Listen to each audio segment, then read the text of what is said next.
Pedagang non-pangkalan atau kios dilarang menjual gas LPG bersubsidi berukuran 3 kg. Hal itu disampaikan Muzakir Kana. Jika ada kios atau pemilik usaha non-mikro yang membeli atau menjual gas di atas harga head, maka tindakan atau perbuatan seperti ini pelaku bisa saja dipidana. Berikut informasi selengkapnya.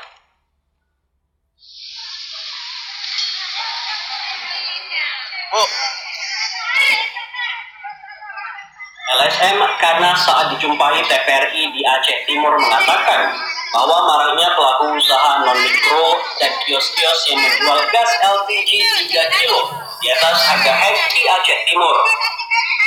Ia menambahkan bahwa di Aceh Timur hanya menjual gas LPG 3 kilo itu diatur oleh aturan Pertamina adalah pihak agen dan pangkalan.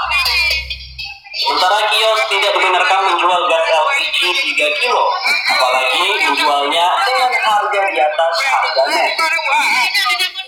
Pertamina sudah menetapkan harga gas LPG Rp18.000 per tabungnya, dan jika dilihat di lapangan, yang dijual oleh pangkalan lebih dari harga head, yakni Rp20.000 hingga Rp22.000 per tabungnya.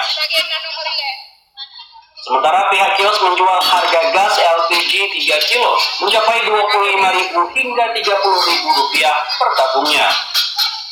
Jika ini terus terjadi, maka penegak hukum sudah sepatutnya untuk turun ke lapangan, mengecek pangkalan dan kios-kios yang nakal menjual gas LPG di atas harga head. Kita meminta kepada pihak penegak hukum agar menangkap pangkalan yang menjual gas LPG di atas harga yang telah ditetapkan oleh pemerintah, khusus kepada Disperindakob supaya mengawasi pangkalan yang menjual gas di luar peraturan pemerintah, jangan duduk manis di kantor, tidak ada kerja. Nah, selama ini harga gas rata-rata bagaimana di lapangan? Bervariasi, ada yang dijual sama pengecer dari 25, 26 sampai 30.000. Ia berharap agar Dinas Disperindak Kabupaten Aceh Timur jangan hanya duduk manis di atas penderitaan rakyat kecil. Ia berharap agar Dinas Disperindak Kabupaten Aceh Timur jangan hanya duduk manis di atas penderitaan rakyat kecil yang sebenarnya berhak menerima gas LPG 3 kilo. Ia juga meminta pihak penegak hukum agar bertindak terhadap pangkalan yang menjual gas LPG 3 kilo ke kios-kios dan menjual dengan harga yang tinggi di atas harga head. Dari Aceh Timur, Said Maulana, TVRI, melapor.